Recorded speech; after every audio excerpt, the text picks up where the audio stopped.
स्वागत है आपके अपने YouTube चैनल टारगेट टॉपर 95 में। आज के इस वीडियो में हम झारखंड बोर्ड परीक्षा 2025 के लिए क्लास 12th इंग्लिश का एक बहुत ही महत्वपूर्ण प्रश्न आपको बताने वाले हैं, जिस प्रश्न का नाम है who was Rajkumar Shukla, why is he describe as being resolute. और ये क्वेश्चन आप देख सकते हैं आपके बोर्ड परीक्षा में एक बार, दो, तीन, चार, पाँच, छः बार लगातार पूछा गया है। देख सकते हैं 4 वर्षों में तो लगातार पूछा गया था, फिर कुछ गैप देके आपका एग्जाम में आया है। देख सकते हैं 2009, 2010, 2011, 2012 में तो ये लगातार पूछ दिया गया था। इसलिए आज के इस वीडियो में हम इसका आंसर कैसे लिखना है ये बताने वाले हैं। लेकिन उससे पहले आप चैनल पर पहली बार हैं तो चैनल को जरूर सब्सक्राइब करके इस वीडियो को लाइक कर लें, क्योंकि हमारे यूट्यूब चैनल में आपको इसी तरह के क्वेश्चन जो आपके बोर्ड एग्जाम में 4 बार, 5 बार, 6 बार, 3 बार पूछा जा चुका है, वैसे क्वेश्चन ही सिर्फ बताया जाता है, और वो भी हर एक सब्जेक्ट का।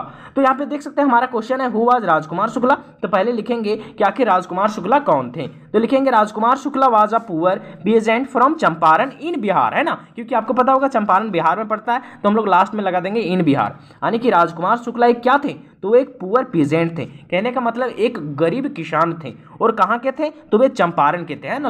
आगे लिख देंगे इन बिहार, तो पता चल जाएगा कि वो बिहार के एक चंपारण है, जहाँ के वो क्या थे, एक पुअर पीजेंट थे। फिर दूसरा पार्ट हमारा क्या कहता है क्वेश्चन का, कि why is he describe as being resolute. यानी कि हम लोग किस आधार पर कह सकते हैं कि जो राजकुमार शुक्ला थे वो रिसोल्यूट थे। कहने का मतलब एक दृढ़ निश्चयी व्यक्ति थे। ये कैसे कहा जा सकता है, तो हम लोग आंसर में क्या लिखेंगे, he is describe as being resolute because even after being told about the prior engagements of Gandhi at Kanpur. कहने का मतलब कि जब उनको, किनको, राजकुमार शुक्ला को क्या कहा गया, टोल्ड अबाउट। कहने का मतलब उसको जब बताया गया, क्या बताया गया, तो गांधी जी के प्रियर इंगेजमेंट्स के बारे में। कहने का मतलब गांधी जी जो है वो कितने जगह सभा करने वाले हैं, किन किन हिस्सों में जाके लोगों से मिलने वाले हैं, इन सब के बारे में जब बताया गया राजकुमार शुक्ला को, तब जो है देख सकते हैं यहाँ पे वो हार नहीं माने। और and other part of across the country he does not quit, और वो रुके नहीं, है ना, और वो चलते गए। किसके साथ चलते गए, तो गांधी जी के साथ। वो भी कहाँ कहाँ चलते गए, तो जिन जिन हिस्सों में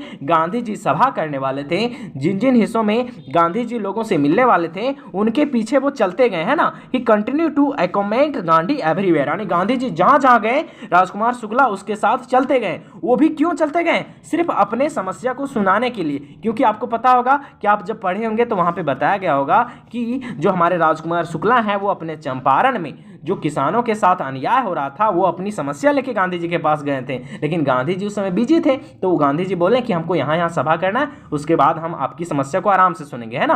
तो उसी के लिए, अपनी समस्याओं को बताने के लिए वो इतना दृढ़ निश्चयी थे कि गांधी जी जहाँ जहाँ गए वहाँ गए। उनका कहना था कि चाहे हमारा बात भले आप लास्ट में सुने, लेकिन आपको सुनना पड़ेगा, है ना। तो इन सब बातों से ये सिद्ध होता है कि जो राजकुमार शुक्ला थे वो कैसे थे, तो वो एक रिसोल्यूट पर्सन थे। ठीक है, आपका आंसर बस इतना ही लिखना है। आपको बोर्ड परीक्षा में 3 का 3 मार्क्स मिलेगा। बहुत ज़्यादा लंबा लिखने का जरूरत नहीं है, क्योंकि आपके पास समय भी मैनेज करना रहता है। तो नए वीडियोस में मिलेंगे आपके नए सब्जेक्ट के सबसे इंपॉर्टेंट क्वेश्चन के साथ। बाकी इंग्लिश का भी कम से कम हम इसी तरह का आपको 10 से 12 क्वेश्चन बताने वाले हैं, जो आपके बोर्ड परीक्षा में 5 बार, 7 बार या फिर 8 बार पूछा गया है। तो मिलते हैं एक नई वीडियो में। यदि चैनल पर पहली बार है तो चैनल को जरूर सब्सक्राइब कर लें और अपने एक दोस्तों के साथ जरूर इस वीडियो को शेयर करें।